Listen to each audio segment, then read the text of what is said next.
Good morning students. हम लोग Europe में राष्ट्रवाद पढ़ रहे थे। कल हमने पढ़ा था, अब उसी के आगे हम आगे का पढ़ेंगे। आज हम पढ़ेंगे रूढ़िवाद। 1815 के बाद नया रूढ़िवादी।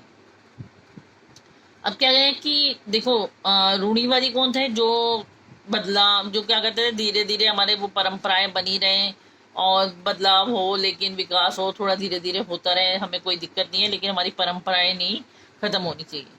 रूढ़िवादी ऐसे ही व्यक्ति थे। ठीक है, रूढ़िवादी सोच हम यही कहते हैं। और 1815 में जब नेपोलियन हरा दिया गया, तो इसके लिए ऑस्ट्रेलिया, प्रशा, रूस और ब्रिटेन ने मिलकर काम किया। ठीक है, और फिर ऑस्ट्रेलिया, प्रशा और रूस मिले और उन्होंने ब्रिटेन मिलकर काम किया। इसके बाद यूरोपीय सरकार पारंपरिक संस्थाएं और परिवार को बनाए रखना चाहती थी। जो मतलब पारंपरिक जो संस्थाएं वगैरह बनी हुई थी, उनको बनाए रखा उन्होंने। इसके लिए उन्होंने नेपोलियन के समय में जितने भी बदलाव हुए थे, उन सबको खत्म कर दिया था। नेपोलियन ने जो भी बदलाव किए, नेपोलियन आया था, आपको मैंने कल पढ़ाया था, तो नेपोलियन ने जो भी सुधार किए उन सबको खत्म कर दिया गया। और जिसके लिए एक समझौता किया गया, जिसका नाम था वेना समझौता या वेना संधि। अब देखते हैं जरा, अब ये जो समझौता हुआ, उस संधि के तहत क्या क्या क्या वो रखा गया। संधि के तहत मुख्य 3 निर्णय लिए गए।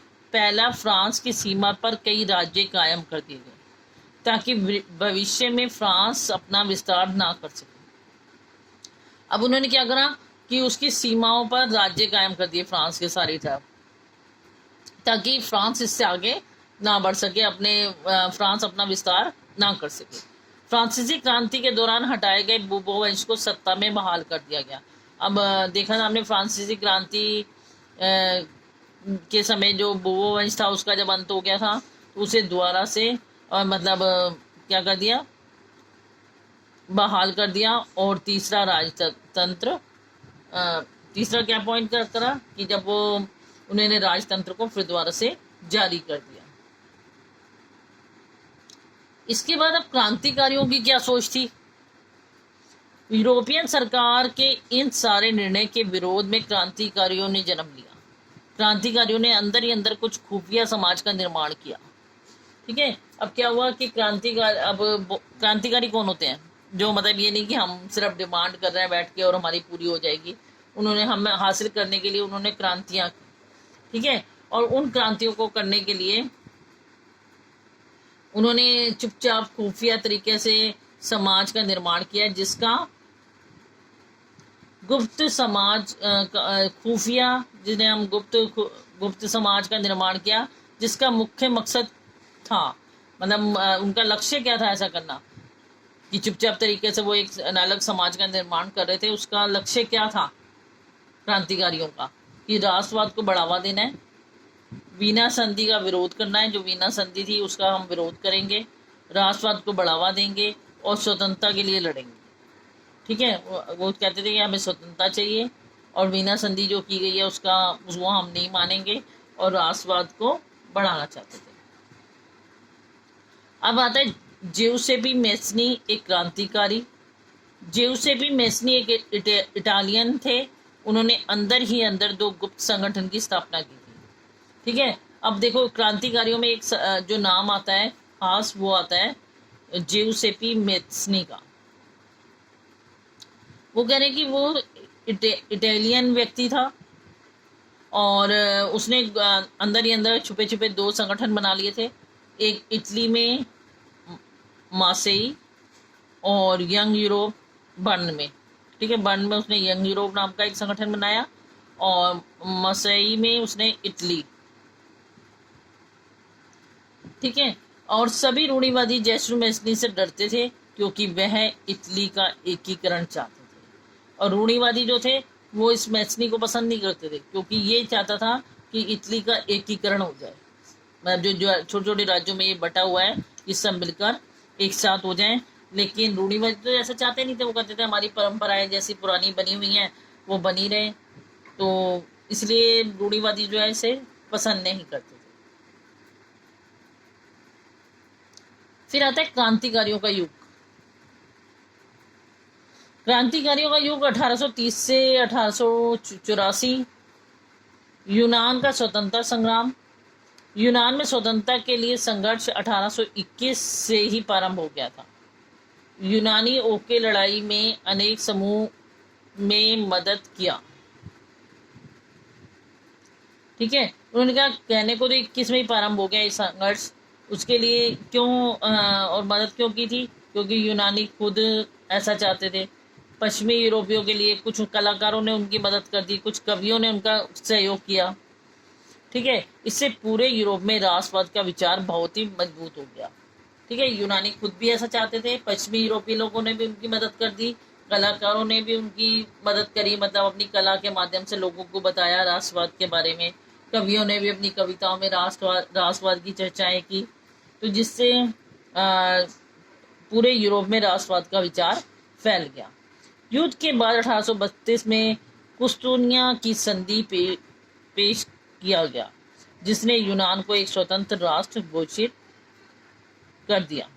और फिर उन्होंने कहा कि युद्ध हुए और युद्ध के बाद 1832 में कुस्तुनिया की एक संधि हुई, जिसमें यूनान को एक स्वतंत्र राष्ट्र घोषित कर दिया गया था। रोमानीवाद, रोमानी कल्पना और राष्ट्रीय भावना। राष्ट्रवाद का विकास केवल युद्ध और क्षेत्रीय विस्तार से नहीं होगा। इसके लिए हम काव्य, कला, कहानी, किस्सों और संगीत का भी मदद लेनी पड़ेगी। जैसे रूस में एक भाषा पॉलिश का प्रयोग एक राष्ट्रवादी के रूप में किया गया। 1830 से 1848 में यूरोप में आर्थिक स्थिति कठिनाइयों में था। अब देखिए, उन्होंने कहा रोमानीवाद क्या है कि उन्होंने कहा कि केवल युद्ध कर ही और अपने क्षेत्रों का विकास करके राष्ट्रवाद प्राप्त नहीं होगा। इसके लिए क्या करा? इसके लिए हमें कला, काव्य, किस्से, कहानियाँ, क्योंकि हर एक कोई तो ऐसा नहीं कर सकता सुन के उनमें राष्ट्रवाद की भावना जागृत हो, और कोई ऐसी भाषा का प्रयोग किया जाए जिससे कि लोगों को समझ आए। उन्होंने एक पॉलिश भाषा का प्रयोग किया इसको लोगों को समझाने के लिए कि राष्ट्रवाद क्या है। ठीक है, अब वो कह रहे हैं 1830 से जो 48 में यूरोप में काफ़ी आर्थिक स्थिति और कठिनाइयों का सामना करना पड़ा था। भूख, कठिनाइयाँ और जन विद्रोह। 1830 को कठिनाइयों का महान साल भी कहा जाता है। ठीक है, अब उन्होंने कहा, आपसे क्वेश्चन पूछा जा सकता है कि 1830 को हम कठिनाइयों का काल क्यों कहते हैं? तो इसका रीज़न क्या था कि जबरदस्त जनसंख्या में वृद्धि हो रही थी, जनसंख्या बढ़ रही थी। पहला रीज़न तो ये था।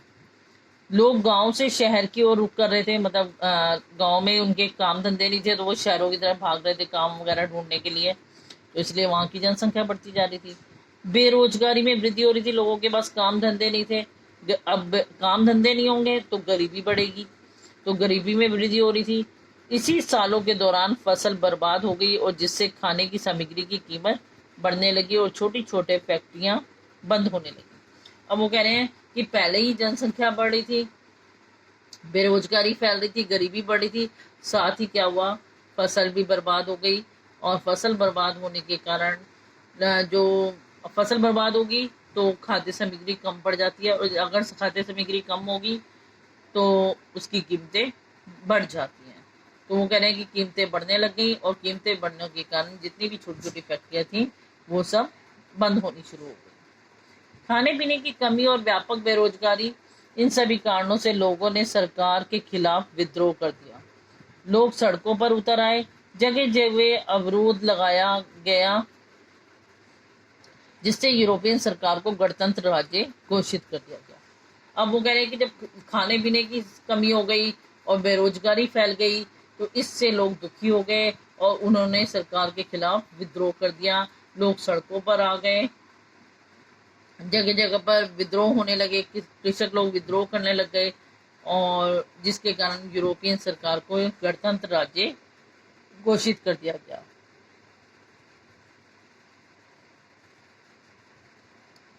नए सरकार के कानून। 21 साल से अधिक उम्र के लोगों को वोट डालने का अधिकार, सभी नागरिकों को काम के अधिकार की गारंटी दिया गया, रोजगार उपलब्ध कराने के लिए कारखाने उपलब्ध कराए गए। ठीक है, अब उन्होंने नए कानून बना दिए लोगों को शांत करने के लिए। तो वो कानून क्या बने कि 21 साल से अधिक उम्र के जो भी लोग होंगे वो वोट डाल पाएंगे, सभी नागरिकों को अधिकार, भाई नौकरियां वगैरह, काम के अधिकार देने की गारंटी दे दी, रोजगार उपलब्ध कराएंगे, कारखाने उपलब्ध कराएंगे। इन इन सभी धीरे धीरे गरीबी और बेरोजगारी को कम होने लगी। और ऐसा करने से उन्होंने कहा कि धीरे धीरे क्या होगी, बेरोजगारी कम होनी शुरू हो जाएगी। उदारवादियों की क्रांति। यूरोप के अन्य भागों में जहां अभी तक स्वतंत्र राष्ट्र राज्य अस्तित्व में नहीं आए थे, जैसे जर्मनी, इटली, पोलैंड, ऑस्ट्रो हंगोरियन साम्राज्य के उदारवादी मध्य वर्गों ने, स्त्री पुरुष ने संविधानवाद की मांग को राष्ट्रीय एकीकरण की मांग से जोड़ दिया।